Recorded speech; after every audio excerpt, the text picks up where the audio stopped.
Praise the Lord. വേഗം വരുന്നവനായ നമ്മുടെ കർത്താവായ യേശുക്രിസ്തുവിൻ്റെ നാമത്തിൽ എൻ്റെ സ്നേഹവന്ദനങ്ങളെ ഞാൻ അറിയിക്കുന്നു. മത്തായി സുവിശേഷം 10-ാം അധ്യായം 32-ാം വാക്യം, മനുഷ്യരുടെ മുമ്പിൽ എന്നെ ഏറ്റുപറയുന്ന ഏവനെയും സ്വർഗസ്ഥനായ എൻ്റെ പിതാവിൻ്റെ മുമ്പിൽ ഞാനും ഏറ്റുപറയും. ഹല്ലേലൂയ. കർത്താവിനെ ഏറ്റുപറയുക, കർത്താവിനെ സാക്ഷീകരിക്കുക, അത് ഒരു ദൈവ പൈതലിനെക്കുറിച്ച് ദൈവം ആഗ്രഹിക്കുന്ന കാര്യമത്രേ. അപ്പോസ്തലപ്രവൃത്തി 1-ാം അധ്യായം 8-ാം വാക്യത്തിൽ നാം ഇങ്ങനെ വായിക്കുന്നു, എന്നാൽ നിങ്ങൾക്ക് ശക്തി ലഭിക്കുമ്പോൾ നിങ്ങൾ യെരുശലേമിലും യഹൂദയിലും ശമര്യയിലും ഭൂമിയുടെ അറ്റത്തോളം എൻ്റെ സാക്ഷികൾ ആകും. ഹല്ലേലൂയ. ദൈവത്തിൻ്റെ സാക്ഷികളാകുക, കർത്താവിനെ ഏറ്റുപറയുക, നമ്മുടെ വാ കൊണ്ട് യേശുവിനെ കർത്താവെന്ന് പറയുകയും മനുഷ്യരുടെ മുമ്പാകെ അവനെ ഉയർത്തുകയും ചെയ്യുക എന്നുള്ളത് ഒരു ദൈവ പൈതലിൻ്റെ കർത്തവ്യമത്രേ. ഒരു ദൈവ പൈതലിനെക്കുറിച്ച് ദൈവം ആഗ്രഹിക്കുന്ന കാര്യമത്രേ. എന്നാൽ പലപ്പോഴും മനുഷ്യർ സമൂഹത്തിൻ്റെ നടുവിൽ കർത്താവിനെ ഏറ്റുപറയാൻ മടിക്കും, കർത്താവിനെ ഏറ്റുപറയാൻ നാണിക്കും. ഹല്ലേലൂയ. എന്നെ മാനിക്കുന്നവനെ ഞാൻ മാനിക്കുമെന്ന് കർത്താവ് പറഞ്ഞിട്ടുണ്ടെങ്കിൽ കർത്താവ് അങ്ങനെ തന്നെ ചെയ്യും. നിങ്ങൾക്കറിയാമല്ലോ, ഹല്ലേലൂയ, വേദപുസ്തകത്തിൽ സക്രിയാവിൻ്റെ പുസ്തകം നാം വായിക്കുമ്പോൾ അതിൻ്റെ 3-ാമത്തെ അധ്യായത്തിൽ ജോഷുവ എന്ന ഒരു പുരോഹിതനെക്കുറിച്ച് അവിടെ വിവരിച്ചിരിക്കുന്നു. ജോഷുവ എന്ന പുരോഹിതൻ ദൈവസന്നിധിയിൽ വന്ന് നിന്നപ്പോൾ ഹല്ലേലൂയ കൂടെ സാത്താനും വന്നു നിന്നു. അദ്ദേഹത്തിൻ്റെ വസ്ത്രം നോക്കിയപ്പോൾ അത് കറ പുരണ്ട ഹല്ലേലൂയ അഴുക്കായ വസ്ത്രമായിരുന്നു. സാത്താൻ ഹല്ലേലൂയ ജോഷുവ മഹാപുരോഹിതനെ ഹല്ലേലൂയ ഒത്തിരി കുറ്റം പറഞ്ഞു. നോക്ക്, ഇവൻ്റെ വസ്ത്രം കൊള്ളത്തില്ല, ഇവൻ അഴുക്ക് പിടിച്ചിരിക്കുന്നവനാ, ഇവൻ പാപം ചെയ്തവനാ, പല കുറ്റം പറഞ്ഞു കാണും. പലതും അവനെതിരായി സംസാരിച്ചു, പലതും അവന് വിരോധമായി സംസാരിച്ചു. എന്നാൽ വേദപുസ്തകം ഇന്ന് പകൽക്കാലവും നമ്മെ ഓർമ്മപ്പെടുത്തുന്നു, എന്നെ മാനിക്കുന്നവനെ ഞാൻ മാനിക്കും, എന്നെ ഏറ്റുപറയുന്നവനെ ഹല്ലേലൂയ ദൈവദൂതന്മാരുടെ മുമ്പാകെ ഞാനും ഏറ്റുപറയും എന്നുള്ള ദൈവത്തിൻ്റെ വാഗ്ദത്വം. ആ വാഗ്ദത്വം നാം ഒന്ന് ഓർക്കുമ്പോൾ, ഒന്ന് മുറുകെ പിടിക്കുമ്പോൾ അത് അങ്ങനെ തന്നെയാണ് ജീവിതത്തിൽ സംഭവിക്കുന്നത്. എന്താ സ്വർഗത്തിൽ സംഭവിച്ചത്? ഹല്ലേലൂയ കുറ്റം പറയാൻ വന്ന സാത്താനോട് ജോഷുവ ഒരു വാക്കും പറഞ്ഞില്ല, ഹല്ലേലൂയ ഒന്നും എതിര് പറഞ്ഞില്ല, താൻ മിണ്ടാതെ ഇരുന്നു. എന്നാൽ അവനു വേണ്ടി സംസാരിച്ചത് ഹല്ലേലൂയ നമ്മുടെ നല്ല കാര്യസ്ഥനായ കർത്താവ് അത്രേ. കർത്താവ് പറഞ്ഞ്, സാത്താനെ ഞാൻ നിന്നെ ഫൽസിക്കുന്നു, ഇവൻ തീയിൽ നിന്ന് വലിച്ചെടുത്ത ഒരു കൊള്ളിയാ, ഇവൻ തീയിൽ കിടന്ന വ്യക്തിയാ. തീക്കകത്തുനിന്ന് വരുമ്പോൾ ഈ കൊള്ളി പുറത്തു വരുമ്പോൾ ഒരുപക്ഷെ കറ വന്നെന്നിരിക്കാം, അല്ലെങ്കിൽ കളങ്കം വന്നെന്നിരിക്കാം, പക്ഷെ കഴുകുന്നത് ഞാനാ, ന്യായം വിധിക്കുന്ന ദൈവം ഞാനാ, ഹല്ലേലൂയ മാനിക്കുന്ന ദൈവം ഞാനാ എന്ന് പറഞ്ഞ് സാത്താനെ ഫൽസിച്ചു. ഇന്ന് പകൽക്കാലവും കർത്താവിനെ നാം ഏറ്റുപറയുമെങ്കിൽ നമുക്ക് വേണ്ടി ഇടിവിൽ നിൽക്കുന്ന ഒരു ദൈവമുണ്ട്.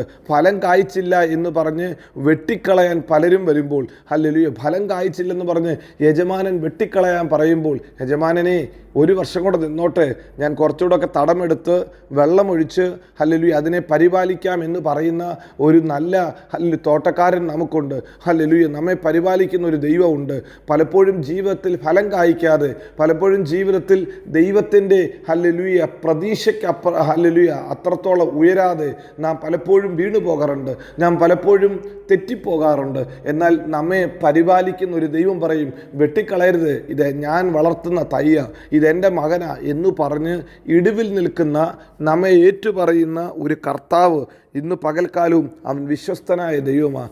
ഹല്ലേലൂയ. അതുകൊണ്ട് എന്നെ കേൾക്കുന്ന കർത്താവിൻ്റെ പ്രിയ പൈതലേ, ജീവിതത്തിൽ നിങ്ങൾക്ക് അവസരം കിട്ടുമ്പോഴൊക്കെയും മടി കൂടാതെ ഈ കർത്താവിനെ ഒന്ന് ഏറ്റുപറയുമോ? ഈ കർത്താവിന് വേണ്ടി സാക്ഷിയായി നിൽക്കുമോ?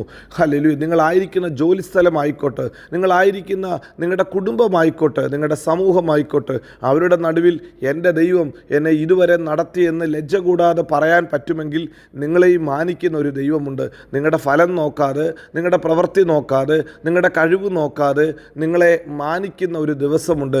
ജോഷുവ എന്ന പുരോഹിതനെ ഹല്ലേലൂയ ദൈവസന്നിധിയിൽ ഏറ്റുപറഞ്ഞ് മാനിച്ചതുപോലെ നമ്മെയും മാനിക്കും. നമുക്ക് വിരോധമായി അപവാദി കുറ്റം പറയാൻ വന്നാലും അപവാദിയുടെ വായെ അടയ്ക്കാൻ എൻ്റെ കർത്താവ് വിശ്വസ്തനാ.